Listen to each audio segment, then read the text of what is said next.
2023 civil engineers, electrical engineers, mechanical engineers and electronics and communication, चारों जो branches हैं उन स्टूडेंट के लिए काफी फायदेमंद हो गया है। एनएचपीसी के अनुसार एनएचपीसी ने आप लोगों को काफी ज्यादा अच्छी वैकेंसीज दी हैं। यहाँ पे नंबर ऑफ वैकेंसीज काफी बढ़िया है। सिविल में 149, मैकेनिकल में 63, इलेक्ट्रिकल में 74, इलेक्ट्रॉनिक्स के अंदर 10 वैकेंसीज।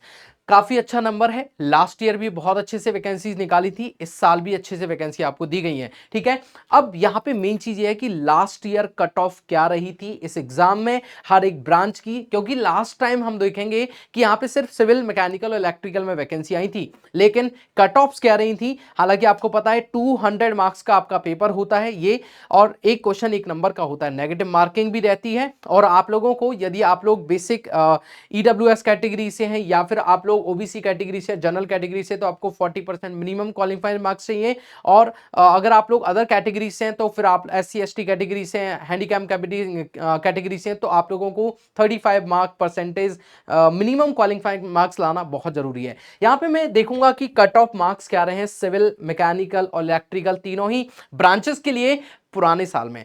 देखिए 2022 में जब एग्जाम हुआ था तो मैंने यहां पे कैटेगरी लिखी एक तरफ, ये जनरल के लिए EWS, OBC, SC and ST, फिर यहाँ पे सिविल, इलेक्ट्रिकल और मैकेनिकल तीनों के बारे में जिक्र किया है। यदि देखेंगे सिविल इंजीनियरिंग में सबसे पहले जनरल में देखेंगे 149.25 आपकी कट ऑफ गई है। मतलब अगर ध्यान से देखें तो एसएससी जेई लेवल तक का ही पेपर है ये। एसएससी जेई भी 200 मार्क्स का होता है और आप लोगों को इन 200 मार्क्स में से लगभग इतने ही मार्क्स लाने पड़ते हैं एसएससी जेई प्री क्वालिफाई करने के लिए, लेकिन यहाँ पे सिर्फ एक सिंगल पेपर है।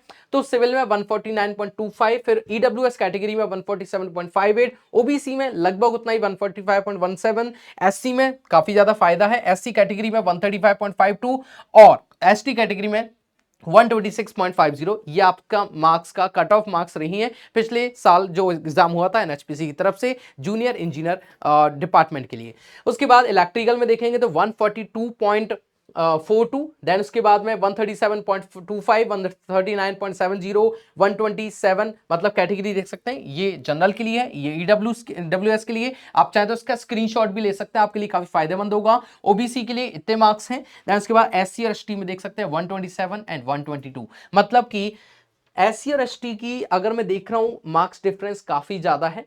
देन उसके बाद मैकेनिकल के लिए भाई बहुत हार्डवर्क करने की जरूरत है आपको, मतलब 156.28, 154.02 फॉर ईडब्ल्यूएस, ओबीसी के लिए आपका 154.59, एससी के लिए 147.81, एसटी के लिए 132.01।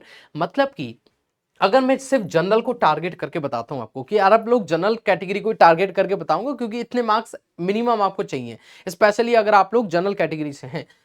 यहां पे देखेंगे लगभग 150 मार्क्स, यहां पे लगभग 160 मार्क्स और यहां पे लगभग वही 150, 150 मार्क्स। मतलब कि आप लोगों का जो टारगेट होना चाहिए एटलीस्ट आपका 170 मार्क्स टारगेट होना चाहिए, तभी जाके आप इस एग्जाम को क्वालिफाई कर पाएंगे। इस एग्जाम में सेलेक्ट होने के लिए आपको इतना नंबर तो जरूरी है। और इस चीज के लिए बहुत ज्यादा मेन चीज क्या है कि आप लोग काफी कंसाइज कंटेंट को पढ़ें, इतना लंबा समय आपको नहीं मिलेगा। लास्ट ईयर जब ये वैकेंसी आई थी तो अप्रैल 4, 5 और 6 तीनों अलग अलग डेट्स पे तीनों अलग अलग ब्रांचेस के पेपर हुए थे 2022 में। उसकी कट ऑफ्स भी आ गई, उसका रिजल्ट भी आ गया, सिलेक्शन भी हो गया, ज्वाइनिंग्स भी हो गई। तो ये जो डिपार्टमेंट है काफी ज्यादा बेहतर है, आप लोगों को काफी बढ़िया एक सुविधा प्रोवाइड कराता है। और इसकी डिटेल्ड एक वीडियो भी बहुत जल्दी से आपको चैनल पे मिलेगी, जिसमें सब कुछ हम लोग बताएंगे, कंप्लीट डिटेल बताएंगे, सिलेबस को भी डिटेल में डिस्कशन करेंगे। ठीक है, आई होप सो कि आप लोगों को समझ में आया होगा कि अब मुझे इस साल के लिए कितना प्रोजेक्ट करना है, कितना टारगेट करना है। सो मिलेंगे हम लोग इसी तरह की एक और इंटरेस्टिंग वीडियो में, तब तक के लिए thank you so much, take care, bye bye.